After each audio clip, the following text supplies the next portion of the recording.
Hi అండి. అందరూ ఎలా ఉన్నారు? ఈరోజు మనం చేయబోయే వీడియో వచ్చి పచ్చి బఠానీ సంవత్సరం మొత్తం ఎలా స్టోర్ చేసుకోవాలనేది ఈ వీడియోలో చూపిస్తున్నానండి. ఇప్పుడైతే బఠానీ సీజన్ కాబట్టి పచ్చి బఠానీ మనకి ఈజీగా దొరుకుతుందండి. తరువాత కలర్ వేసిన బఠానీ దొరుకుతుందండి. అది అంత హెల్త్‌కి మంచిది కాదండి.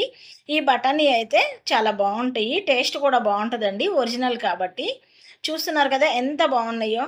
కాయ చక్కగా ఉన్నాయి. నేను కిలో తీసుకుని ఇలా బఠానీ ఒలుసుకున్నానండి.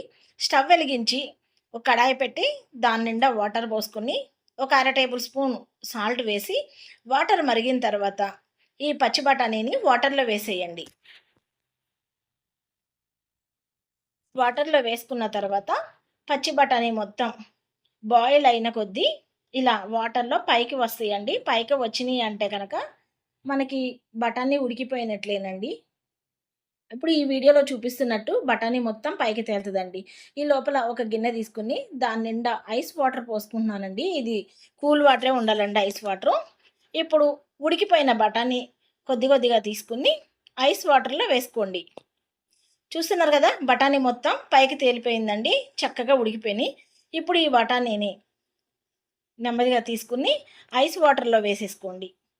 ఐస్ వాటర్‌లో 5-10 నిమిషాల వరకు అట్టిపెట్టి ఒక క్లాత్ వేసుకొని ఇప్పుడు ఈ బఠానీ తీసుకుని ఆ క్లాత్ పైన ఆరపెట్టుకోండి.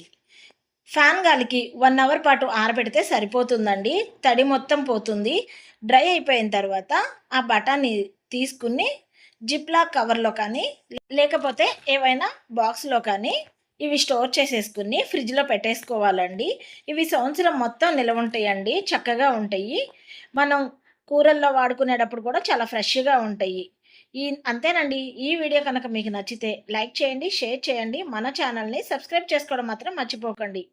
ఈ వీడియో మీకెలా అనిపించిందో కామెంట్ ద్వారా కూడా నాకు చెప్పండి. Thank you.